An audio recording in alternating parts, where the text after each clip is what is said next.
Hello everyone, this is Matt Becker, otherwise known as Keys My Ass, and I'm going to make a couple of constructed videos here. I'm going to start out with a two-man constructed queue, just because I'm getting used to this whole thing of making videos in Windows Movie Maker, and I just really want to make sure this works. And since it's my first time, I'm not going to bore you with, 3-hour Premiere event. So what we're looking at right now is my Naya Shaman deck. Couple of interesting differences here. You'll take a look. It just has the regular core you're going to see. 4 Vengevines, Spark Mage Collar, Knight of the Reliquary, Bloodbraid Elf, Fauna Shaman. Couple of changes I have made over some others. I do run Lotus Cobra. Just two. Two seems like the right amount. You want to explode out of the gates early, especially in this metagame with Turbo Land, with Valakut Ramp, with all the ramp decks out there, and even blue-white control. You want to get out there, you want to get the damage in early, you want to be able to goldfish and win by turn 4 or 5, because sometimes that's exactly what you're going to need to do. Elspeth is in there for a little more firepower, for a little more control defense if I need it. That's one of the cards I'm actually looking at in terms of taking it out. Got a few suggestions that it's just not fast enough, that it's too controlling for the type of deck that we're trying to make here. So I'm making that decision as we go along. Journey to Nowhere is really helpful. So, when they get that creature out, when they get the Titan out, and you need that, one last extra burst of attack, or you really need to get that down, or that, they cast an Avenger's Zendikar, and you need to get that away before they can play land or whatever. It's cheap, and you can still keep beating down, you can still keep casting other spells, things like that. I think kind of some interesting things I'm trying are in the sideboard here. 3 Celestial Purge, there's a lot of red deck wins online, there's a lot of Jund still online, so you want to keep that in there as a staple. Obstinate Baloth also for the red deck wins matchup, also for the Jund matchup. The Flash Freeze thing is something I'm trying. So one of the more popular decks that this deck is running into online and loses to quite often is Valakut Ramp. And one of the ways I want to combat that is to give myself an extra turn or two on that clock. And to give myself an extra turn or two, I'm going to need to counter that big spell. I'm going to need to counter Primeval Titan. I'm going to need to counter Avenger's Zendikar. I'm going to need to counter the Red Titan. Just to give myself that extra bit of time in order to do that. So we're going to get started on this, and I'm going to get in the constructed 8-player queue. We're only going to do a 2-man queue tonight, so getting in there, and let's see who joins. So just kind of a background while we're waiting to start. The 2-player queue is generally a bit softer than the 8-player queue, or daily events, or premiere events, and I think it really goes in that order. Although 8-player queues and daily events I think are about equal in terms of player strength.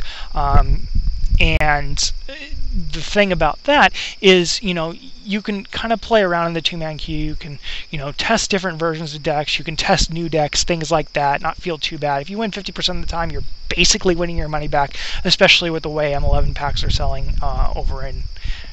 I can't even think of it, the classifieds. So we're going to get started here before my opponent goes crazy because we're winning, so of course I'll play. And, this looks pretty good. So it's going to be fairly solid against a number of decks. Fauna Shaman, Lotus Cobra early really helps. If they're playing blue-white, we can certainly ramp into Realm Razor. We can certainly do that against Turbo Land. We can certainly do that against even Valakut Ramp, and that's going to be really helpful in that matchup. So we're going to keep this. And so he molds to 6, and I keep. And so we're just going to play Misty Rainforest and pass here. Having only 3 lands with the Realm Razor, I'm not too thrilled about cracking it early just for that little bit of extra chance to get another land. As soon as we get another, I'm probably done. Interesting here, just because, the option is obviously, cast a Hierarch now, and wait to play Lotus Cobra until next turn, play Fauna Shaman right away, play Fauna Shaman right now, go get something we need. Scalding Tarn suggests mono red, it suggests blue red. Pyromancer's Ascension. So I think the safe play here is actually trying to get the Noble Hierarch bolted and saving the Lotus Cobra for another turn. So that's exactly what we're going to try and do here.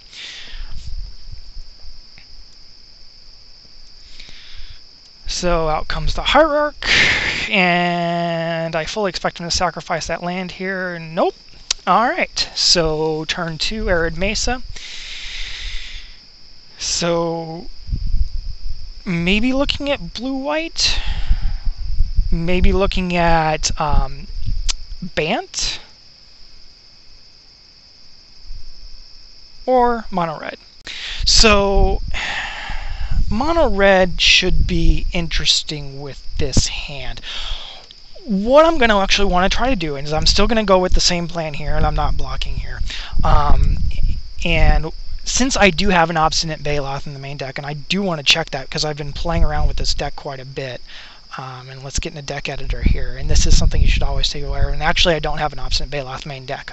This is a different build than I'm actually used to. So the card I'm actually going to want here is probably Knight of the Reliquary. And in order to do that, it's going to be I'm going to have to get that Fauna Shaman out, and I'm going to have to hope it lives. So go to 16 here. And Realm Razor is obviously pretty useless, so we're going to try and ditch that as soon as possible. So there's Raging Ravine. Interesting here, actually. So obviously Lotus Cobra comes out. So let's count here. Crack the Misty Rainforest. We're going to have 1, 2 mana available, and Arid Mesa will give us 5 total. So all I'm going to really want to do here is crack the Misty Rainforest, get the land, and maybe play Raging Ravine. So let's go ahead and do that. I'm going to want to save the Arid Mesa for when I need to really start cycling through this. So let's add a green and get Fauna Shaman out there. And Raging Ravine, doing absolutely nothing with it. So, yeah, it's tough. Life gain is going to be pretty valuable. So is Cunning Spark Mage.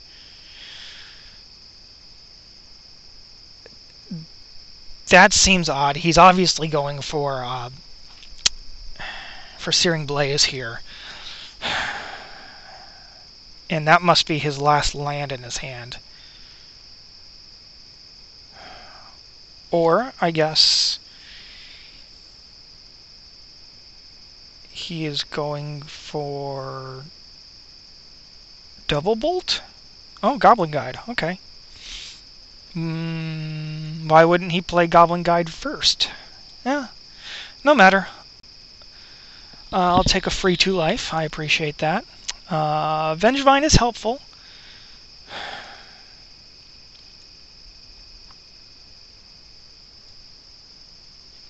So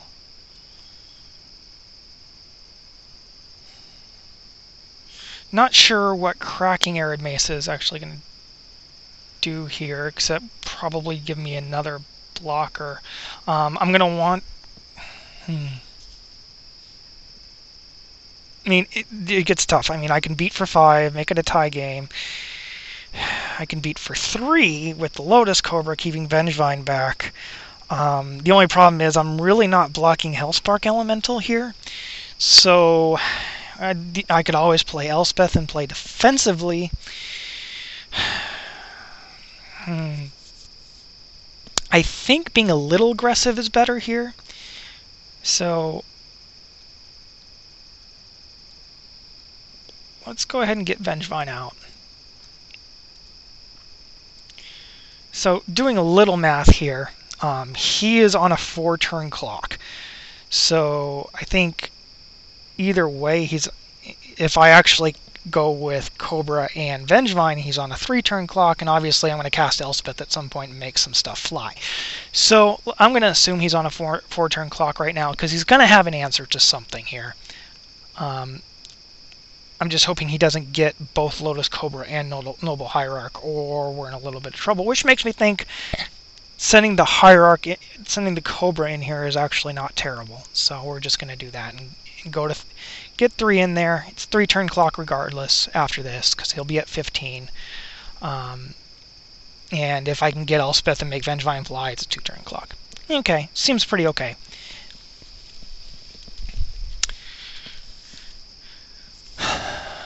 So I assume that Hell's Thunder is coming here, which is fine. Or that. And an Unearth? No, he loves his Goblin Guides. Okay.